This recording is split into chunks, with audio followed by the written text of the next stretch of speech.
Tonight, hope and prayer. Day 6 of the urgent search and rescue mission to unearth survivors from the collapsed Florida condo.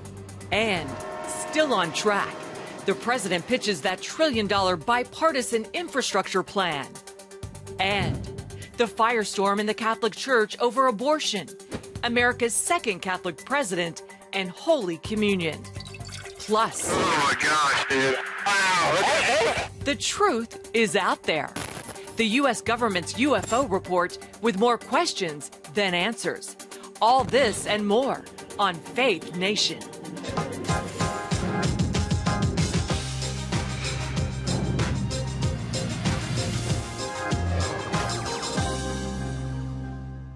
And welcome to Faith Nation, everyone. I'm Wendy Griffith. The death toll of that deadly condo collapse in Florida is up to 11 now. And with 150 people still missing, work continues around the clock to find survivors. Foreign search and rescue teams from Israel and Mexico are on the scene. Officials say this is still a rescue mission, not a recovery mission. And the commander of Israel's team says he's seen the impossible happen before. Our national security correspondent, Caitlin Burke, has the story. Of those still unaccounted for at the Surfside condo collapse, more than 24 are Jewish with connections to Israel.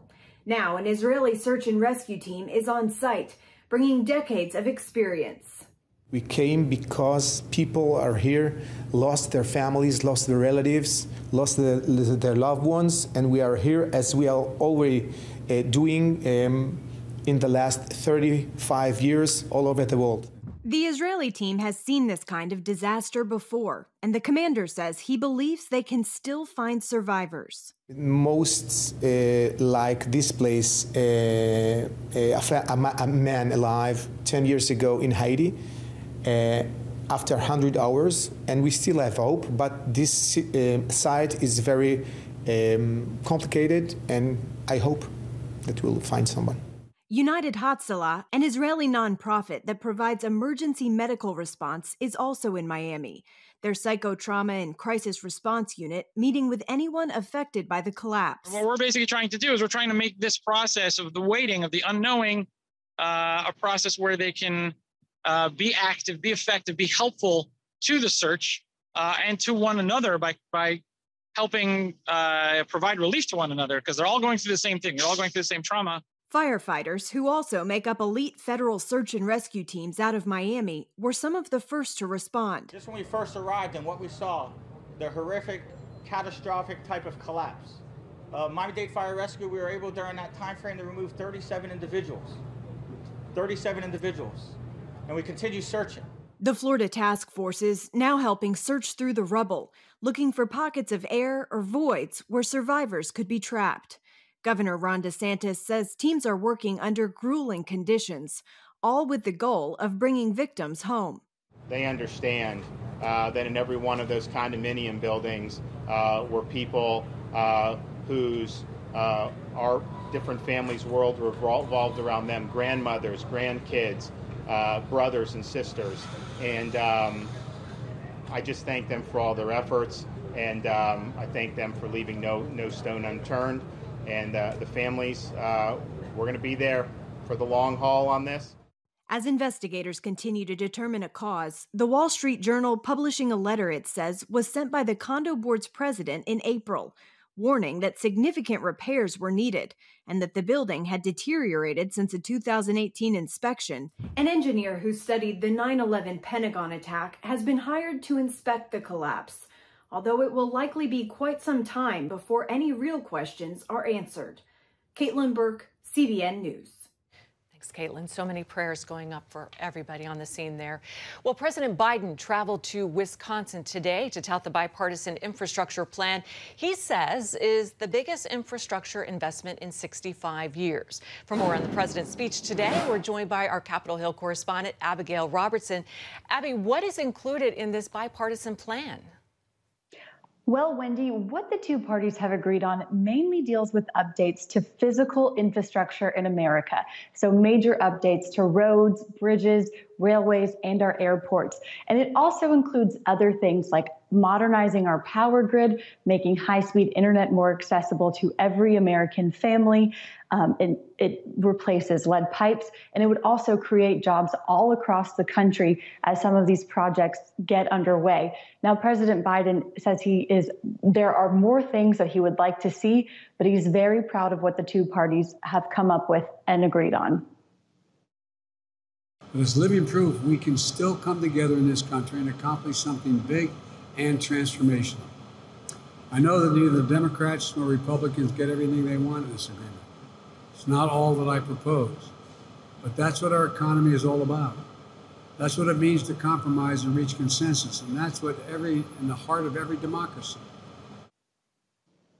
Now, President Biden hopes that this bill passes the House and Senate and says he will sign it if so, but he is also still making the case for the human infrastructure he wants to see and is encouraging Democrats to accomplish that agenda through the budget reconciliation process, which would only need 50 votes in the Senate.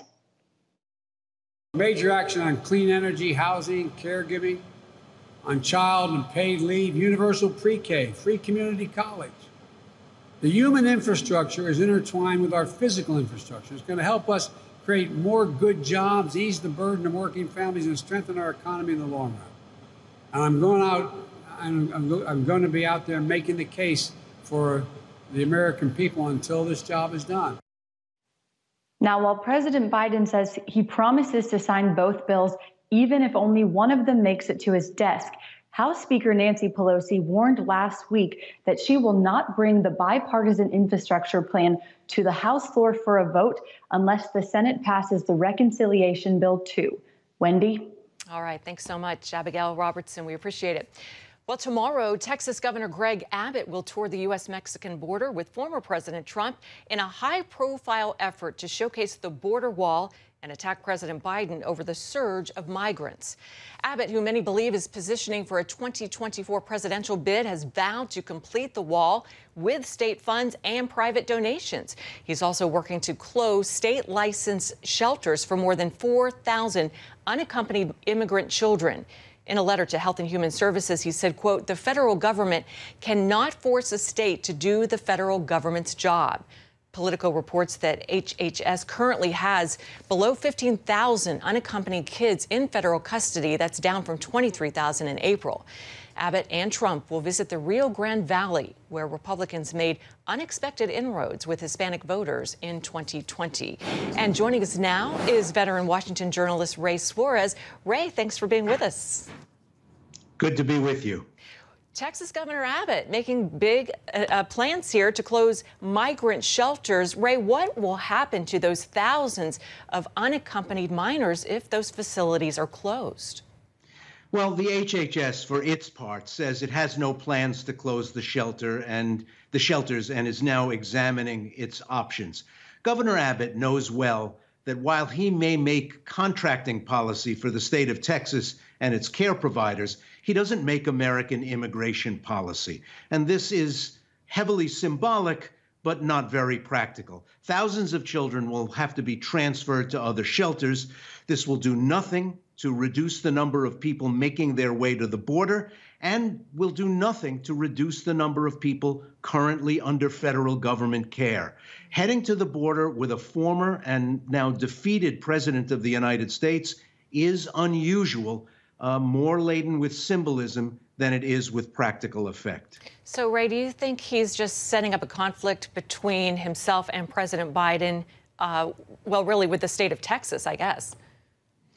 Well, yes, he makes policy for Texas, and he can lean on those care providers very heavily.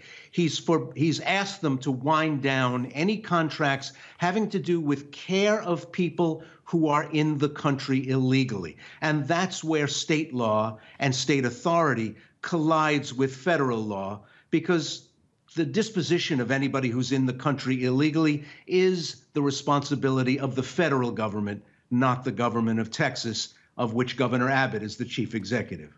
Speaking of the former president, since Trump left office, the, quote, boring news cycle has left partisan media companies' readerships plummeting. What do you think this means, Ray, for news organizations, who lean both ways? Well, you know, I've loved the news business since I was a little kid, and I've given my entire adult life to it, and I always wanted to do the best job possible in informing the public.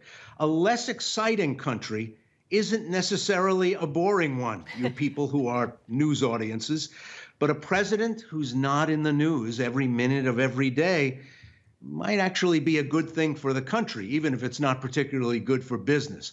The leading lights of the more partisan press, as you mentioned, the more ideologically identified, you might say, of both left and right, are way down. But interestingly, so is the so-called mainstream media. There seems to be less interest in daily hullabaloo out of Washington. It's hard to tell whether that's a good thing or a bad thing, but it's certainly bad for business. Yeah, bad, not good for us, maybe. That's right. Well, President Biden spent the day in Wisconsin, as we showed earlier, pitching his compromise on a $1 trillion infrastructure plan. This after Senate Minority Leader Mitch McConnell insisted Democrats delink the compromise package from Democrats' larger infrastructure plan. I know this is a mouthful, but stay with me. Is this rare bipartisan deal in danger of being cut off at the knees? Well, Biden clarified and, let's say, better defined his remarks on the state of the negotiations right now. And going to Wisconsin, he's showing he's all in. You may disagree. We all may disagree on the particulars of the policy, but it's good politics. Wisconsin is a state with a split U.S. Senate delegation, one conservative Republican, one liberal Democrat. The Republican seat is up next year. And things like rural broadband and replacing lead pipes in Wisconsin are pretty vital and pretty hot issues right now in that state. Like a lot of Great Lakes states, there's not a lot of money to rebuild systems that in some cases were first put in place as long as a century ago. So there's a lot of appeal and a lot of goodies in that package, even if, as we heard the president say earlier, not everything that he wanted in the way of human investment is in the current package. All right. Thank you, Ray Suarez. We really appreciate your insight into all of this and hopefully more exciting days in the news ahead for both of us. Thanks, Ray. Stay tuned. Indeed. Coming up, controversy in the Catholic Church, what the U.S. bishops are saying about President Biden and Holy Communion. Hey, if you're tired and exhausted all day, you can't think clearly, and you really just need a cup or even a pot of coffee to get through your day, then join me, Dr. Josh Axe, for this new series where I'm going to teach you how to transform your diet and use essential oils and supplements to get a better night's sleep. Wake up to your best life. Call 1-800-700-7000 to get your free DVD or booklet of Protect Your Sleep today. It's about the competition. I kind of put that pressure on myself, and I think people had expectations. It's about overcoming. We use this phrase all the time, keep chopping, keep practicing hard. It's about going the distance. You know, I think as a father, it's my job, to lead, just be the best husband and father I can be. Watch Going the Distance with Sean Brown Saturday night at 7:30 on the CBN News Channel.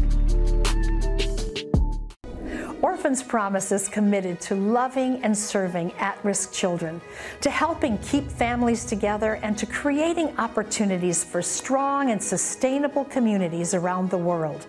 We're working in over 60 countries around the world, and with your help, we can do even more. There's an old African proverb I love that says, if you want to run fast, run alone. But if you want to run far, run together. At Orphans Promise, we want to run far so we can touch the lives of as many orphaned and vulnerable children as possible. But we don't want to go alone. We're out to change the world, one child, one family, one community at a time. Will you join us?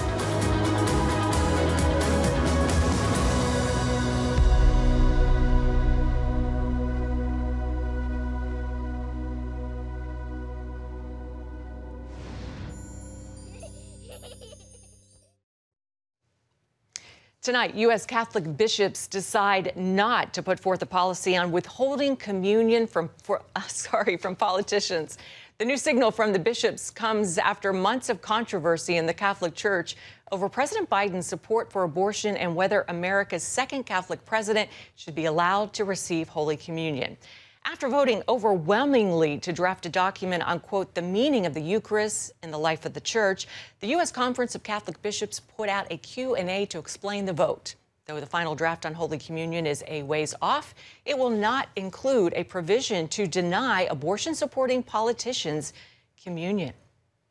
And here with us now is Jack Jenkins, national reporter for Religion News Service. Jack, thanks for joining us today. Thanks so much for having me. First off, were you surprised at all by the overwhelming vote by the bishops to draft a document on Holy Communion? I wasn't necessarily surprised that they forwarded the document. I was surprised about how overwhelming it was. It shows a lot about the views about this communion document in particular. Now, there might be a few different reasons for that. One is that the debate over the document seemed to water down some of the concerns that some bishops had about the document. Some people were concerned it would be this sort of conversation around whether or not specific politicians who back abortion rights should be allowed to take communion. And it looked like they made clear that this document won't specifically name one group or necessarily single out one issue. So it's possible that some of the concerns were assuaged. But honestly, even more surprising was how deeply and overtly political the debate over the document was. While the document itself is a technical, polity document, a teaching document, as some bishops described it, the debate seemed to be deeply political, and Joe Biden's name came up several times.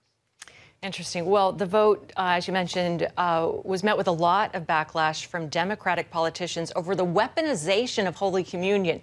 What do you think led the bishops to put out this Q&A, making it clear that there won't be a provision to deny politicians communion?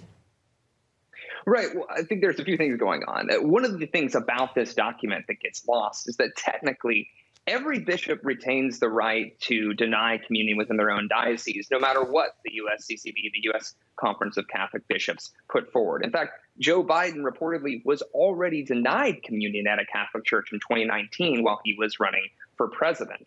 And so that is already a piece of this conversation. But, there have been some bishops that have spoken out very fervently in favor of the idea of, denying communion to politicians who back abortion rights. But other bishops have definitely spoken and, kind of implied that that is not something they would be comfortable doing. And so when this conversation became attached to one specific politician, the bishop that's actually in charge of drafting this document, Bishop Rhodes, repeatedly throughout the U.S. Conference of Catholic Bishops meeting, said that this is not just about one politician. This is not about one group. In fact, he mentioned that white supremacy and human trafficking could also be issues that would make receiving communion for a Catholic problematic. So not just situated on abortion. So it sounded like the USCCB wanted to kind of double down on what Rhodes was talking about there and, stress that this isn't just about Democrats or Joe Biden, even if some bishops might be saying otherwise. Jack, thanks so much for being with us. Thanks so much for having me. Daddy? Yeah, buddy? How many nickels are in a dollar? There are 20 nickels in a dollar. How do birds fly? Does milk really make my bones stronger? Yeah. Daddy, when we die, will we go to heaven? Do you have the answer to life's biggest question?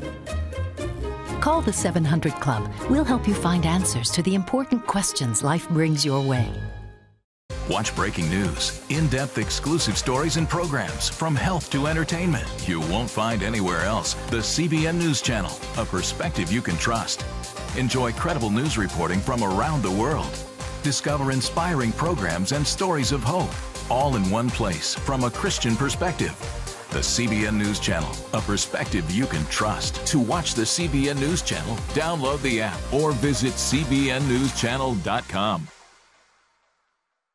Hello, I'm Dr. David Perlmutter, board-certified neurologist and #1 New York Times bestselling author. Wouldn't it be great to boost your energy, eliminate brain fog, and even reverse brain disease? Well, you can, and I'm going to show you how, along with some of the world's most well-respected brain experts, in this DVD, Protect Your Brain. Get Protect Your Brain, a free DVD only from the Christian Broadcasting Network, featuring experts on the cutting edge of neuroscience and brain health. No matter how many times you've failed in the past, you really can do this. In Protect Your Brain, you'll discover simple strategies to keep your brain young and healthy. Improve your memory. Discover the gut-brain connection. In Protect Your Brain. Get your free copy at cbn.com or call 1-800-700-7000. If you want to improve the quality of your life, get the DVD Protect Your Brain and get it today. Well, tonight, as the U.S. prepares to end the longest war in American history this fall, the security situation in Afghanistan is only getting worse. Now, America's top general in Afghanistan is warning of a civil war, cautioning that the combination of militias deployed to help Afghan national security forces, coupled with the rapid loss of districts around the country to the Taliban, could lead to lasting conflict. General Austin Miller said only a political solution can bring peace to the war-torn country. And joining us now is Bill Raggio, Senior Fellow at the Foundation for Defense of Democracies and the editor of FDD's Long War Journal. Bill, thanks for being with us today on Faith Nation. Are you there? Yes, I am. Thanks for having me. All right. Well, first off, this is something you've been following closely as the editor of the Long War Journal. How dire is the worsening security situation in Afghanistan? And is this just the tip of the iceberg as the U.S. prepares to end the war on September 11th? Yes, this is just the tip of the iceberg. The Taliban offensive in its effort to restore what it calls its Islamic Emirate of Afghanistan. That was the name of the Taliban's government prior to 9/11 and the U.S. invasion. It's only begun. Right now, I've been the person that's been tracking what the Taliban controls and contests in Afghanistan, and I could track it at the district level. Think of those as counties here in the United States. When this started, there was 407 districts. Before May 1st, the deadline for the withdrawal date, the Taliban controlled 73 districts, and I had 210 of them contested. So you had over 2/3 of the country, really, or nearly 2/3 of the country, that were heavy fighting, but the government still maintained a level of control. That number's doubled. It's over 150 today that they control. The number of contested districts has decreased. But again, the Taliban's really only just begun here. They are poised to take control of major cities in Afghanistan. These are the provincial capitals. Think of them again as state capitals here in the United States. And they're right now they're surrounding these cities, and what they've done is they've used the control of these outlying districts in order to increase its leverage to surround these cities, to cut off the roads, to squeeze the Afghan forces there. And now what we're seeing is Afghan forces surrendering in base after base and district after district. So things look very bad. The Afghan government has been forced to call up local militias and arm them. And there's all kinds of problems inherent with this. These militias tend to operate outside the control of the government and can be abusive to the local populations. It's one of the things the militias with the warlords back in, after the Soviet invasion and the Soviets were booted out. The militias, the warlords, were one of the things that gave the Taliban popularity in Afghanistan. So to sum it all up, the security situation is really bad. It's worse than the U.S. military is telling us and the U.S. government is telling us. And any thoughts that there might be a peace deal or anything like that needs to be discarded. Yeah. So, Bill, why pull out if it's all as bad as you just mentioned? I mean, this sounds like it's going to be just a big pain for everybody. Yeah. So, one of the things I'd like to dispute is that this war, the U.S. war in Afghanistan isn't ending. It's just the U.S. involvement in the war in Afghanistan that's ending here. This war is going to continue. And it's very likely that just like Iraq, when the U.S. withdrew in 2011, within 3 years, the U.S. military was forced to re-engage after the Islamic State, which is its predecessor Al-Qaeda in Iraq, rampaged and start conducting human rights violations and genocide, taking control of an area the size of Britain in Iraq and Syria. And that's what we're seeing now. even as U.S. forces are withdrawing, we're watching the Taliban rage. And, it's inconvenient, but there are very real national security considerations here. Look, I get that the American public, yes. You think we should pull out? Bill, can you hear me? Yes, I can. In 30 seconds, do you think we should pull out? That decision is already made. There are very serious national security implications. Al-Qaeda Taliban ties are still strong, and but far be it from me to stand in the way of the President of the United States, U.S. Congress, and the American public. It's happening, and nothing I say or do can stop this. Well, we still very much appreciate your insights, because that this situation is not going away, as you duly noted. Thanks so much for being with us. Thanks. Well, coming up, science fiction or national security concern, what the Department of Defense knows about UFOs, next.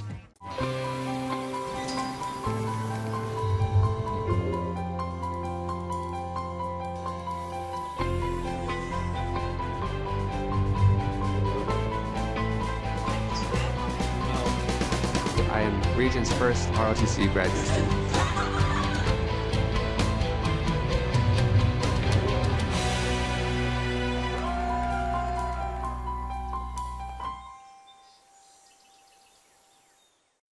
I'm Ephraim Graham, and this is Studio 5. Cruise with me as I discover the good things happening in the world of music, sports, television, and movies. The fact that Ryan Coogler was going to be directing the film, I knew that something special was going to happen. We'll chat with artists at the forefront of entertainment and explore the connection between popular culture and faith. I asked my pastor, I said, well, does that mean I'm supposed to be a preacher? He says, well, no, you already have a pulpit. Wednesday night at 8:30 on the CBN News Channel. How'd you like to get a redo on your health, on your body, on your arteries, so you could have the energy you had 20 years ago? The great news is you can. I'm Dr. Mike Roizen, chair of the Wellness Institute at the Cleveland Clinic. I've written 4 New York Times bestsellers. But even better than having to read all that, you can listen to this DVD and watch it. Protect your heart? Yes, you can. Here's how. Go to CBN.com or call 1-800-700-7000 for your free copy of Protect Your Heart. Let the medical experts show you their new discoveries on how to avoid heart disease and even reverse it. Easy steps to uncover the hidden dangers in your medicine cabinet, reduce stress, and get a complete do-over for your health. Call 1-800-700-7000. That's 1-800-700-7000. Or go to CBN.com to claim your free copy of Protect Your Heart. Finally, tonight, the U.S. government released a highly anticipated report on Friday analyzing UFO activity. But they're leaving more questions than answers. The Department of Defense reviewed over 140 videos of mysterious aircraft or other devices captured by U.S. Navy pilots. Witnesses saw flying objects make unusual patterns of movement, one of which was identified as a large deflating balloon. But the report concluded there were no clear links to alien life. Bummer. The DoD will reconvene to come up with a new strategy. Until then, the report made one thing clear. The truth is still out there and remains to be seen. Sorry. My cameraman really wanted to know. Well, that's going to do it for Faith Nation. Thanks so much for being with us. God bless you. We'll see you tomorrow. Bye-bye.